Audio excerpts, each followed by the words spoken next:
After their first round exit in the wild card series versus the Detroit Tigers, the Astros are going to have some questions to ask at the end of this postseason. And it all starts here with what Dana Brown said. The Astros may have to get creative with payroll. Now, we all know that once the postseason's over, Alex Bregman will be a free agent for the first time in his career. Guys like Jose Altuve and other guys in the clubhouse have said that there's no way this is his last at-bat. There's no way that they're not going to bring him back. But with what Dana Brown had to say here about the Astros may have to get creative with payroll, who really knows if that is true? Let's read a quote here from Dana Brown and talk about that. Brown said, "I think we're going to have to make some wise decisions as to, are there younger players that we can call up and put in certain roles to maybe save some money here and allocate that money to other places. We may have to get a little bit creative." Now, that certainly does not sound like a plan to bring back one of your franchise third basemen, one of the best third basemen in the history of the team. Obviously, a World Series champion with the Astros in 2017 and 2022.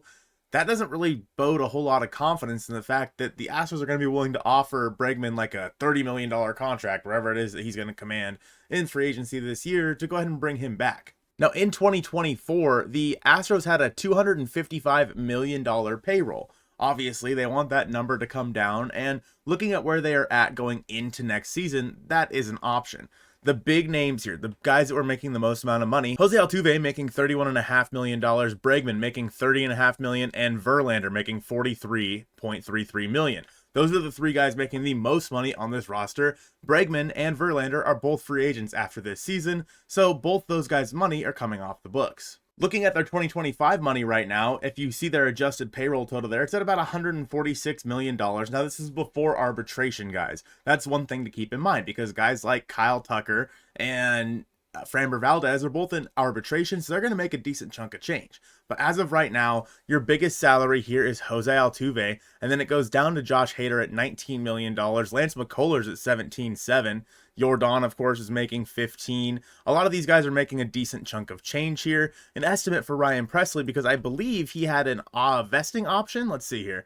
Yeah, he had a vesting option at $14 million, and I believe that that option did vest for next year, so he should make around $14 million or so. Now, looking at the projected arbitration for a lot of these guys: Framber Valdez at about $17.8 million, Kyle Tucker at $15.8, Jose Urquidy at $3.75, Mauricio Dubon at $4.6, etc., etc., Jeremy Pena at $4.4 million. It all does kind of start to add up for this team.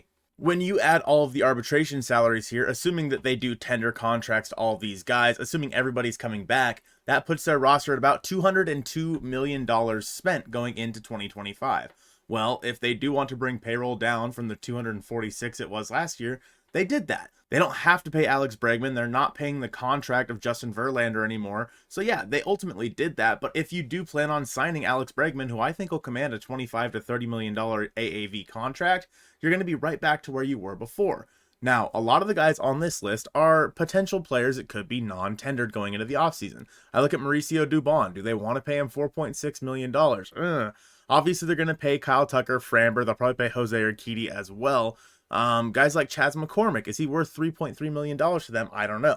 Jeremy Pena will obviously get that $4.4 million, but there are places where they can go in and cut costs. But if they do plan on signing and bringing back Alex Bregman, can they really afford a $25 to $30 million contract, which would put them at, let's say, if it was $25 million, will put them right around $227 million going into 2025. We're not sure how much they do want to cut it, but obviously that is still a pretty high payroll, one of the highest in the game, in fact. If Dana Brown does want to cut payroll, it doesn't make sense to bring back Alex Bregman. When you look at the rest of their roster, I mean, some of the big money here, Ryan Pressly and Josh Hader, between the two, they're making $33 million in your two back end of the bullpen relievers here.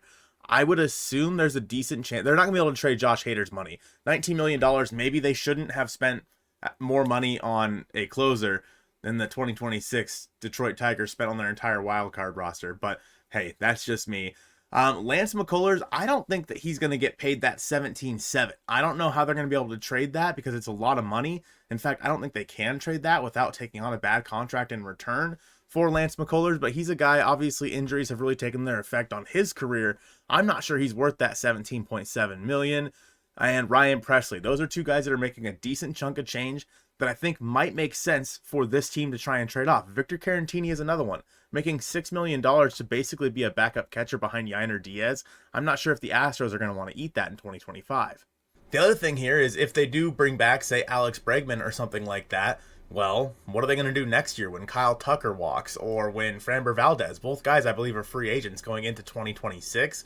At the end of the year, are they going to have to try to find a way to cut even more payroll? Because at that point, guys like Jeremy Pena are going to get more expensive. Other guys that are along their lines in arbitration are going to get more expensive as well. So if the plan is to cut payroll down from that $246 million, they have a fine line to walk over the next 12 or so months, because if they do want to retain Kyle Tucker, if they do want to retain Alex Bregman, they're going to have to make some cuts along the way to make that happen. And with that being said, the Astros have a great development system. They're very good at bringing guys up. We saw when they lost Carlos Correa, they said, okay, well, here's Jeremy Pena. We'll just put him in there instead. Obviously, Kyle Tucker with George Springer and whatnot leaving, and the Astros are very good at this.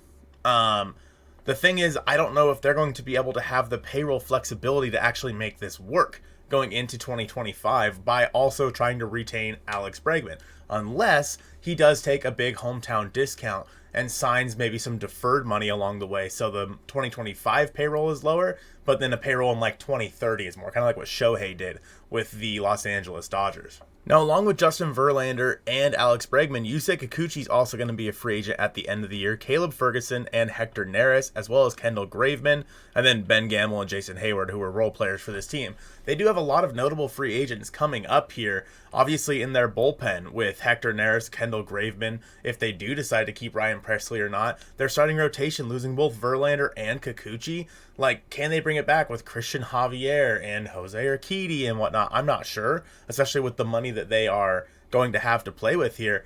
Honestly, the way this sounds to me is that Dana Brown is trying to prepare Astros fans to understand that Alex Bregman's probably going to walk in free agency. I don't see how they can re-sign Alex Bregman in this free agency period while also saving money and cutting down on payroll. It just doesn't make sense to me. And again, maybe the Astros find a way to work their voodoo magic and they make it happen, and Alex Bregman does stay with the Houston Astros moving forward. But in my head right now, I just don't see how that's possible, how that's going to happen for this team, because the amount of money that he is probably going to want in free agency is not conducive to what they want to do with payroll in 2025. Let me know your thoughts in the comments down below. Does Alex Bregman walk away from the Astros in free agency? I appreciate you guys watching this one, and I'll see you soon.